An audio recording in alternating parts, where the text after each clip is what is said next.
दो बड़ी पार्टियां, चाहे बीजेपी हो चाहे कांग्रेस हो, जो अभी तक अपनी लाइन तय नहीं कर पाई हैं, क्यों वो ऐसा कर रही हैं? और जब वो लाइन नहीं तय कर पा रही हैं तो क्या सुप्रीम कोर्ट का फैसला जो कि 6-1 के बहुमत से आया था लागू हो पाएगा?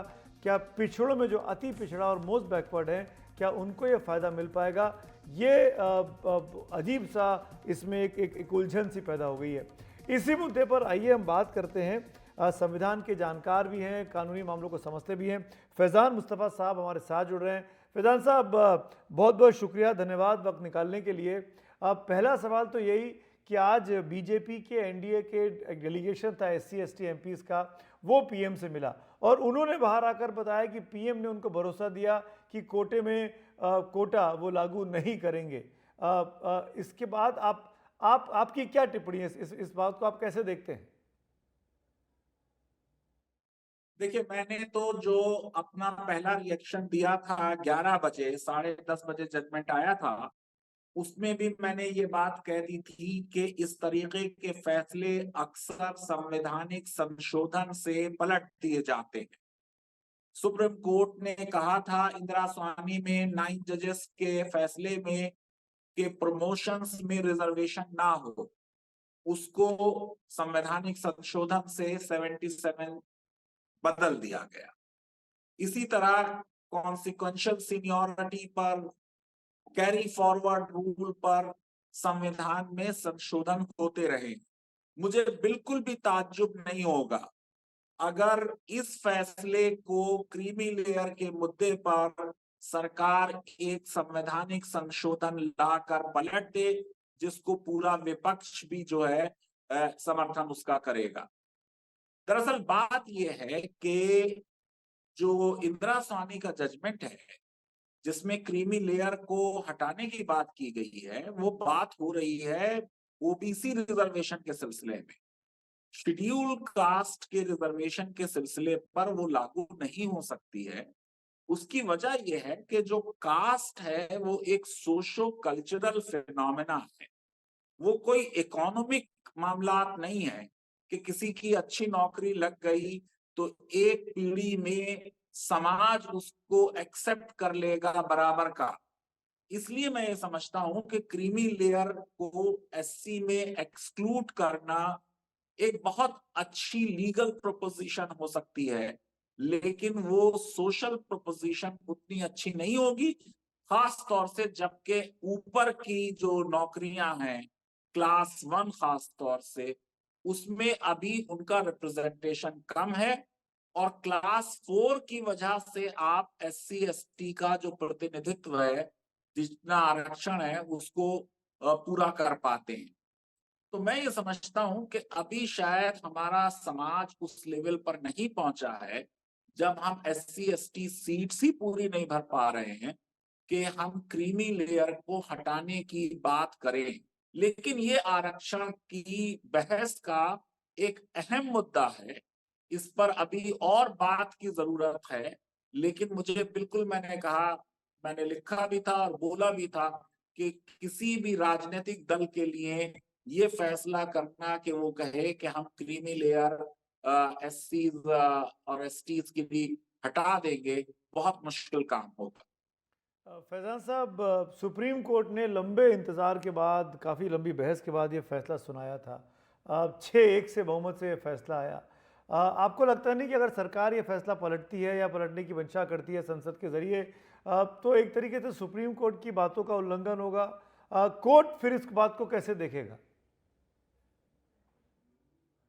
देखिए, ऐसा है, मैं एक लीगल एकेडमिक हैसियत से ये बात कह सकता हूँ कि क्योंकि क्रीमी लेयर का मुद्दा सुप्रीम कोर्ट के सामने इस केस में था ही नहीं, ये प्रश्न ही फ्रेम नहीं हुआ था, ये इशू ही नहीं था, इस पर बहस भी नहीं हुई। इसलिए जो कोर्ट की ऑब्जर्वेशंस हैं इस मामले में, अगर मैं लीगल टर्म्स में कहूं, तो वो ऑबिटर डिक्टा है, वो रेशियो डेसिडेंडी नहीं है, यानी रीजन ऑफ डिसीजन नहीं है, वो जजमेंट का बाइंडिंग हिस्सा नहीं मानी जा सकती है। वो एक परसुएसिव वैल्यू है उसकी, वो रिजर्वेशन में क्रीमी लेयर के एक्सक्लूजन की, शेड्यूल कास्ट में डिबेट को आगे बढ़ाने में मदद देंगी। लेकिन ये मुमकिन है कि कहा जाए कि जजमेंट, क्योंकि इस पे बहस नहीं हुई है, ये मुद्दा अदालत के सामने नहीं था, इसलिए इस पर जो कुछ उन्होंने कहा वो बाध्य नहीं है सरकार उसे लागू करने जी। के। फैजान साहब, एक चीज़ और ऑब्जर्व की जब से ये फैसला आया है कोर्ट का, जो दक्षिण भारत की पार्टियां हैं, मेरे ख्याल से लगभग across all party line, Telangana में, आंध्र प्रदेश में, कर्नाटक में, सब इस फैसले का स्वागत कर रहे हैं, खासकर तेलंगाना में। नॉर्थ में ये एकता नहीं दिखाई देती है। मायावती जी कुछ और बोल रही हैं, समाजवादी पार्टी ने कुछ और रिएक्शन दिया था, मांझी साहब इसका स्वागत कर रहे हैं, चिराग पासवान इसका विरोध कर रहे हैं। ये जो आपस में डिफरेंसेस दिख रहे हैं एससी कम्युनिटी के बीच में, एसटी कम्युनिटी के बीच में, उसको आप कैसे देखते हैं और ये क्यों है? देखिए, ऐसा है कि भारत एक बहुत बड़ा देश है। हमने बार बार कहा है कि विभिन्नताएं जो हैं वो भारत को दर्शित करती हैं। अगर भारत को एक शब्द में बयान करना हो तो उसका मतलब विभिन्नताएं या डाइवर्सिटी होगा। इसलिए ये पूरा आइडिया जो है कि एक देश एक विधान हर मुद्दे पर, ये नहीं चलेगा। तो जो पंजाब की मामला है जो कोर्ट के सामने गया था इस केस में, या जो तेलंगाना और आंध्रा और तमिलनाडु का मामला है, वहां के हालात अलग हैं। इसलिए आप देख रहे हैं कि इसमें विपक्ष एक मत नहीं है, और शायद यही पॉलिटिकली सत्ता पक्ष को सूट करेगा कि विपक्ष इस पर एक मत आकर पूरी तरह ना इसका विरोध कर सकता है और ना पूरी तरह इसका समर्थन कर सकता है। और अगर दलितों में आपस में डिवीजन हो जाए तो ये राजनीतिक दल जो हैं वो चाहेंगे कि इसमें कुछ उनके पक्ष में रहें, कुछ दूसरी तरफ चले जाएं। और जिन लोगों को लगता है कि दलित अगर एक साथ वोट उनके विरुद्ध करेंगे तो वो उनके लिए अच्छा नहीं होगा, तो वो चाहेंगे कि इस तरीके का डिवीजन हो जाए। ये डिवीजन रहेगा, इसलिए विपक्ष इसमें एक आवाज में बात नहीं कर पाएगा। अब तो कांग्रेस में हमने देखा ही, जिस तरीके से रेवंत रेड्डी कुछ और बोल रहे हैं, कांग्रेस का आला कमान कुछ और बोल रहा है। फैजान साहब, जहाँ तक रही बीजेपी की बात, मुझे याद है प्राइम मिनिस्टर ने अपनी रैली में कहा था कि वो कोटे में कोटे के आरक्षण के समर्थन में हैं। लेकिन आज जो उनके हवाले से बयान निकल कर सामने आए, जो सांसद मिलके आए बीजेपी के, एनडीए के, वो कुछ और बात कह रहे हैं कि हम लागू नहीं करेंगे। ये क्या सत्ता पक्ष में भी कंफ्यूजन है? देखिए, मुझे ये मालूम नहीं कि उनकी क्या क्या बातचीत हुई। मैं आज ट्रेवल कर रहा था। अभी आपने शुरू में बताया कि क्रीमी लेयर मामला जो था उसमें प्रधानमंत्री ने आश्वासन दिया है। मुझको ये नहीं मालूम अगर प्रधानमंत्री ने ऐसा कोई आश्वासन दिया है कि कोटे में कोटा नहीं करेंगे, क्योंकि कोटे में कोटा जो है उसकी इजाजत सरकार को सुप्रीम कोर्ट ने दी है। सरकार अगर करना चाहेगी तो अब कर सकती है, पहले वो नहीं कर सकती थी।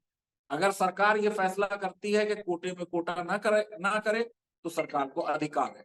तो इसका मतलब तो ये हुआ फैजान साहब कि जो पार्टियां अपनी कास्ट के बेसिस पर राजनीति करती हैं, वो अपने अपने हिसाब से सियासी मकसद के आधार पर, वोट बैंक के आधार पर फैसला कर रही हैं। चिराग पासवान अपने लिए बात कर रहे हैं, जीतन राम मांझी अपने लिए बात कर रहे हैं। राइट? देखिए, ऐसा है कि मैंने बताया कि हमारा देश विभिन्नताओं से भरा हुआ है। सुप्रीम कोर्ट की ये बात बिल्कुल सही है, मुख्य न्यायाधीश की, कि जो शेड्यूल कास्ट हैं वो भी सब होमोजेनस नहीं है। हिस्टोरिकली और एम्पेरिकली चीफ जस्टिस चंद्रचूड़ ने जो बात लिखी है कि जो शेड्यूल कास्ट हैं ये ग्रुप ऑफ कास्ट हैं। शेड्यूल कास्ट किसी कास्ट का नाम नहीं है, इसमें बहुत सी कास्ट शामिल हैं, और हर कास्ट का इकोनॉमिक स्टेटस, सोशल स्टेटस, सरकार में उनकी हिस्सेदारी अलग अलग लेवल की है।